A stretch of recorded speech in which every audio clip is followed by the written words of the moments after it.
શહેરના પૂર્વ વિસ્તારમાં વૃંદાવન 4 રસ્તાથી હાઈવે તરફ બાપોદ સુધીના રોડ રસ્તાની બંને બાજુના હંગામી દબાણો, દુકાનની આગળ બનાવેલા ગેરકાયદેસર શેડ, રોડ રસ્તા પર મુકાયેલા ઓટો રિપેરિંગના ગલ્લા સહિત દુકાનોના લટકણિયા તથા પાકા બનાવેલા ઓટલા બુલડોઝરના સહારે દબાણ શાખાની ટીમે તોડી રોડ રસ્તા ખુલ્લા કર્યા હતા.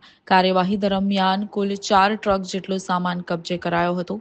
કાર્યવાહી દરમિયાન ઠેકઠેકાણે રકઝક થતા બોલાચાલીના દ્રશ્યો સર્જાતા પોલીસે મામલો થાળે પાડ્યો હતો. જો કે કાર્યવાહી જોવા ઠેકઠેકાણે લોકોના ટોળા સતત ભેગા થઈ ગયા હતા. ઉલ્લેખનીય છે કે પૂર્વ ભાજપા નગરસેવકના પુત્રની થયેલી હત્યા બાદ શહેરમાંથી ગેરકાયદેસર દબાણનો સફાયો કરવામાં પાલિકા મ્યુનિસિપલ કમિશનર દિલીપ રાણાએ સૂચના આપી હતી. ત્યારબાદ શરૂ થયેલ દબાણ હટાવ ઝુંબેશ સતત 22 દિવસથી ચાલી રહી છે.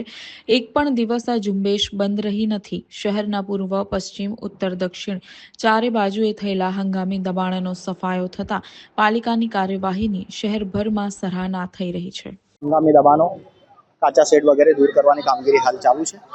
અત્યાર સુધી કેટલા દબાણો જપ્ત કરવામાં 3-4 લારી જમા કરી છે હમણાં, અને આગળની કાર્યવાહી હમણાં ચાલુ છે. આવ્યા? જોડાયું છે આ કામગીરીમાં? આ કામગીરીમાં કોમર્શિયલની ટીમ છે, ટીડીઓની ટીમ છે, બાપોદ પોલીસ સ્ટેશનના બંદોબસ્ત સાથે રાખીને કામગીરી હાલ ચાલુ છે.